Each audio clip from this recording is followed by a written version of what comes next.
बिस्मिल्लाहिर्रहमानिर्रहीम। CID news network Islamabad से मैं हूं इशारा असलम। शामिल करते हैं आज की हेडलाइंस। सानिहा army public school supreme court ने वजीर आजम को तलब कर लिया। ऐसे नहीं चलेगा, वजीर आजम को बुलाएं, उनसे खुद बात करेंगे, चीफ जस्टिस। सबसे नाजुक और आसान हदफ स्कूल के बच्चे थे, जस्टिस एजाजुल हसन। मुमकिन नहीं दहशत गर्दों को अंदर से सपोर्ट ना मिली हो, जस्टिस एजाजुल हसन। वजीर आजम से अटॉर्नी जनरल की मुलाकात, सानिहा APS अज खुद नोटिस पर ब्रीफिंग। इतलात है रियासत किसी ग्रोह से मुज़ाकरात कर रही है, जस्टिस काजी अमीन। क्या असल मुल्ज़मान तक पहुंचना और पकड़ना रियासत का काम नहीं, जस्टिस काजी अमीन। कसास का हक वालिदैन का है, वकील वालिदैन। रियासत का नहीं, रियासत समझौता नहीं कर सकती, वकील वालिदैन। हुकूमत का पार्लियामेंट के मुश्तरका इजलास में अहम कानूनी तरमीम मंजूर कराने का मिशन। वजीर आजम पार्टी और इत्तेहादी जमातों के अरकान को आज जोहराना दे दिया गया। हुकूमत का रास्ता रोकने के लिए अपोजिशन मुत्तहद, शहबाज शरीफ की जेर सदारत इजलास आज हुआ। अपोजिशन के तमाम अरकान को ऐवान में हाजिरी यकीनी बनाने की हिदायत भी की गई। अपोजिशन के तमाम अरकान को ऐवान में हाजिरी यकीनी बनाने की हिदायत भी की गई। सिंध पुलिस के DIGs का दूसरे सूबों में तबादला।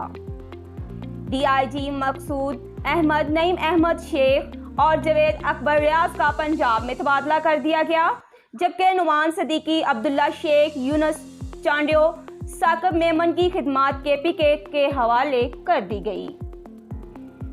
DIG उमर शाहद हामद का बलोचिस्तान में तबादला कर दिया गया। तब्दील किए गए अफसरान 15 से 18 साल से सिंध में ही तैनात थे। ज़ाइम इकबाल शेख, शहजादा अकबर, सुहेल सिखेरा, इनाम वहीद का सिंध में तबादला कर दिया गया। सुहेल अख्तर, करीम खान, जुबैर द्रेशक, अब्दुल गफूर अफरीदी, खुरम अली का भी सिंध में तबादला कर दिया गया।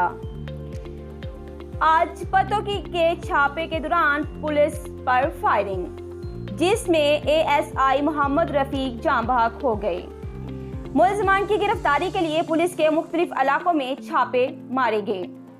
इस्लामाबाद में डेंगू के मजीद 2 मरीज इंतकाल कर गए, जबकि इस्लामाबाद डेंगू के मजीद 32 केस नए रिपोर्ट हुए। कोरोना केसेस में नुमाया कमी, टेस्ट मिस्बत आने की शरह 1.2% रही। 24 घंटे में 8 अमवात, 554 नए केस रिपोर्ट किए गए। मलाला यूसुफजई असर मलक के साथ निकाह के बंधन में बंध गई। बर्मिंघम में निकाह की छोटी सी तकरीब हुई। Malala Yousafzai. Abu Dhabi, England और न्यूजीलैंड सेमीफाइनल में टकराएंगे।